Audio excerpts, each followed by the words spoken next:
जय बाबा महाकाल। मित्रों, आप सभी को होली की एक बार फिर से शुभकामनाएं। अभी कुछ देर पहले मैंने अपनी इस कविता के प्रारूप का आपको एक वीडियो भेजा था। मुझे आशा है कि आपको वो पसंद आई होगी और आपने उसे शेयर करने का प्रण भी किया होगा। आइए मेरी इस कविता को सुनते हैं, समझते हैं कि ये क्यों आवश्यक है, और जब आप इसे सुनेंगे तो मुझे ये विश्वास है कि आप सभी इससे सहमत होंगे। ये मेरा एक छोटा सा प्रयास है जिससे मैं समाज में अपनी भूमिका, अपना कर्तव्य निभा सकूं। तो चलिए आते हैं मेरी कविता के ऊपर, जिसका शीर्षक है मर्यादित होली। जी हाँ, आपने शीर्षक से बहुत सब कुछ समझ लिया होगा। तो कुछ पंक्तियां ऐसे हैं। होली के रंगों को जहर मत होने देना, खूब खेलो होली पर किसी को अनचाहा स्पर्श मत दे देना। घर सिहर जाए कोई स्पर्श से तुम्हारी तो जबरदस्ती का रंग मत लगा देना। करना इच्छा का सम्मान उसकी, फिर बहन, बेटी, माँ, भाभी हो आपकी या किसी की। होली तो खुशियों का, रंगों का त्योहार है। ध्यान रहे किसी की जिंदगी को बेरंग मत कर देना। ध्यान रहे किसी को खुशी ना दे सको तो कोई बात नहीं, पर किसी को डरावनी ना भुलाई जा सके काली गहरी रात सी याद मत दे देना।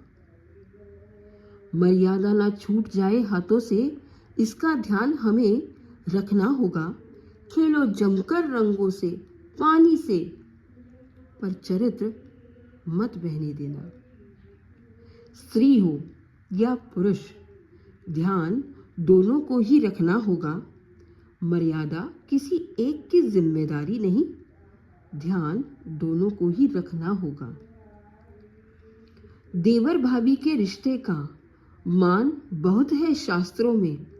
माँ सीता सी भाभी बनना और लक्ष्मण सा देवर बनना।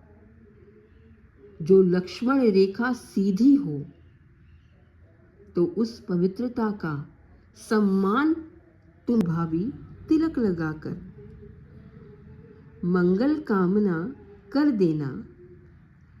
भाभी भी तो माँ होती है, भाभी भी तो माँ होती है, तो रंगों की गरिमा तुम रखना। कर चरण स्पर्श भाभी के अपने, रंगों को अर्पित तुम करना। मासी भाभी बनना और बेटे भाई सा देवर रहना। अब नहीं खेली जाएगी मर्यादा से बाहर होली, यह प्रण हम सबको है करना। स्वयं भी निभाएंगे और दूसरों से भी प्रण ले लेना। खूब खेलो होली, खूब खेलो होली, पर मर्यादा भंग नहीं होने देना। शुभ मंगल, शुभ मंगल, शुभ मंगल। मैं आशा करती हूँ आप सभी इस कविता के माध्यम से यह संदेश दूसरों तक पहुँचाएंगे और मेरे इस छोटे से प्रयास में मेरा साथ देंगे। बाबा महाकाल आप सब पर कृपा करें। जय बाबा महाकाल, जय श्री सीताराम।